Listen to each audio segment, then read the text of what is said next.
요즘 젊은이들의 가장 큰 고민, 단연 진학과 취업일 텐데요. 탈북민들의 경우엔 이게 더 어렵지 않나 싶습니다. 그렇죠. 익숙하던 북한의 환경을 떠나 남한 생활에 녹아들기란 쉬운 일이 아닐 텐데요. 이렇게 어려움을 겪는 탈북민들을 위해서 교육은 물론 취업에도 도움을 주는 학교가 있다고 하는데요. 학교 생활을 통해 남한 생활을 배우고 또 뚜렷한 목표도 생겼다는 학생들. 어떤 이야기가 담겼는지 궁금한데요. 정은지 리포터와 함께 만나보시죠. 춘천의 한 음악 연습실. 젊은 청년들이 음악을 연주하며 흥겹게 노래를 부릅니다. 드럼과 기타, 피아노까지 여느 밴드처럼 구색을 갖춘 연습. 알고 보니 단순한 취미 생활이 아니라 버젓한 학교 수업인데요. 탈북 학생들이 다니는 대안학교가 학생들을 위해 음악 연습실을 빌려 준비한 야외 수업입니다. 스트레스도 풀고 자신감도 얻는데 이만한 수업이 없다고 입을 모으는데요. 요즘 수업도 많고요. 기타 치면 스트레스도 풀고 기분도 좋아요. 시간이 홀딱 지나가고 정신적으로 안정적이 돼요.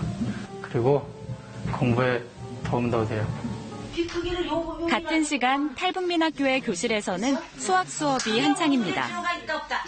선생님의 질문에 거침없이 답을 내놓는 학생들.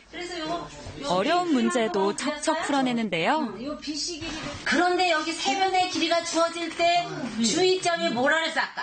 네? 세변의 길이가 주어질 때 그 변보다 커야 돼요. 네. 그렇죠. 한 변의 길이가 아주 길면 돼요, 안 돼? 안 돼요. 북한과는 교육 과정도 다를 텐데 어느새 잘 적응한 모습이 대견해 보입니다. 10년 전 탈북해 한국으로 들어온 김광일 씨도 이곳의 학생인데요. 한국에 온 뒤 대학생이 된 기쁨도 잠시. 수업을 따라가기 어려웠던 광일 씨는 스스로 대학을 그만둬야 했습니다. 기초부터 다시 다지겠다며 대안학교에 들어온 지 벌써 1년. 잃었던 자신감을 되찾기 시작한 광일 씨는 다시 대학에 도전할 생각입니다. 그래서 승무원과 가고 싶어서 준비하고 있어요. 지금 현재 꾸준히 공부해서 내년에 진학할 대학으로 가는 게 일단은 목표예요. 5년 전 한국에 정착한 탈북민 김일광 씨는 힘들었던 직장 생활을 떠올리면 아직도 가슴이 쓰립니다.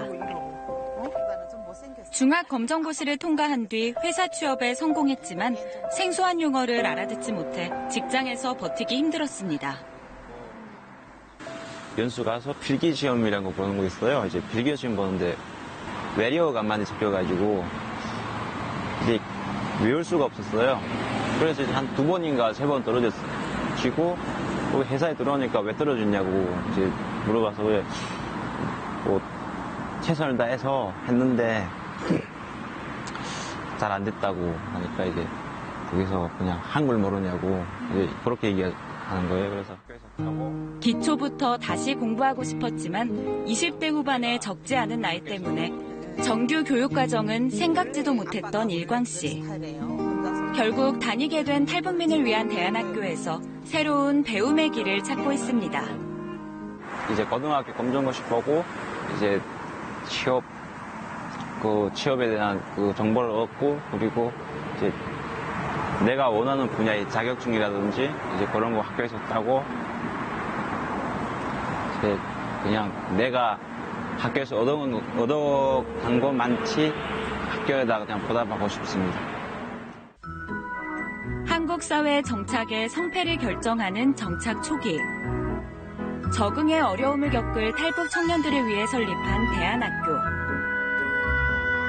성장 과정도 탈북 배경도 한국에서의 상황도 모두 다른 탈북 청년들이 자신에게 딱 맞는 교육이나 경험을 제공받지 못해 방황하지 않도록 돕자는 취지로 세워졌습니다.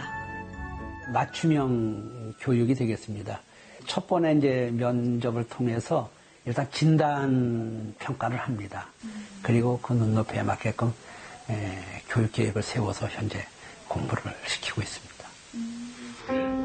대학 진학과 취업반이 따로 있지만 선생님들이 가장 중요하게 여기는 건 학생들이 얻을 심리적 안정과 자신감. 설립 6년이 된 지금까지 50명이 넘는 학생들이 도움을 받았습니다.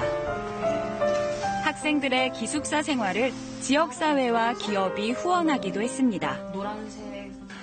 이 학생들이 가족과 이제 친구와 동창이랑 관계가 거의 없는 상태에 있기 때문에 우리가 패밀리라 그래서 우리 학교를 마치고 직장을 얻어서 취업해서 가정을 이룰 때까지 우리가 케어하는 그런 목적을 가지고 있기 때문에 패밀리라고 하는데 19명은 취업을 해서 사후 관리 중에 있으니까. 각자의 사연으로 학교를 찾은 학생들. 나이도 학업 수준도 제각각이지만 수업에 임하는 학생들에게서 학교 생활에 대한 즐거움이 느껴지는데요.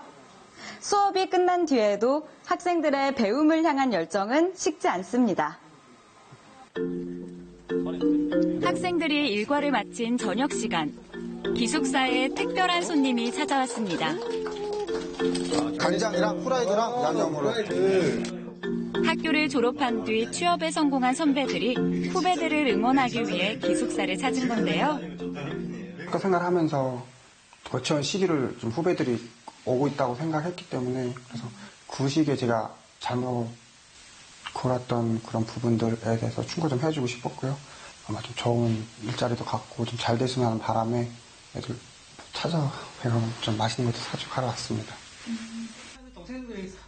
선배들을 만나자 그동안 쌓아놓은 질문이 끊이지 않습니다. 근데 이제 형 자격증 땄잖아요. 자격증 땄는데 이제 그 사회 나가면 그런 거 실제로 이제 유용하게 써먹어요? 실제로 유용하지. 이번에 회사 들어간 것도 아마 자격증이 없으면 안 됐었고. 그렇죠. 예전에 나도 이제 그 자격증이 뭐가 중요하냐. 난 중국어도 할 줄 아는데 그렇죠. 하면 되지. 이제 근데 사실 현실이라는 건 되게 그렇지 않거든. 탈북한 뒤 외로움을 견뎌야 했던 데 이어 고민을 털어놓을 인간관계에 갈증을 느꼈던 탈북 청년들. 먼저 사회에 뿌리 내린 선배들과의 대화가 반가울 수밖에 없습니다. 사회생활에 대해서 모르는 거 이제 아니면 과연 해설학교에서 이렇게 자격증을 열심히 따서 이제 나가서 과연 어떻게 유용하게 쓰는지 또 어떤 일을 하면 좋을지 많이 이런 거 많이 좀 더 생각하게 됐던 것 같아요. 더 나은 미래를 위해 한국을 찾고 다시 대안학교의 문을 두드린 학생들.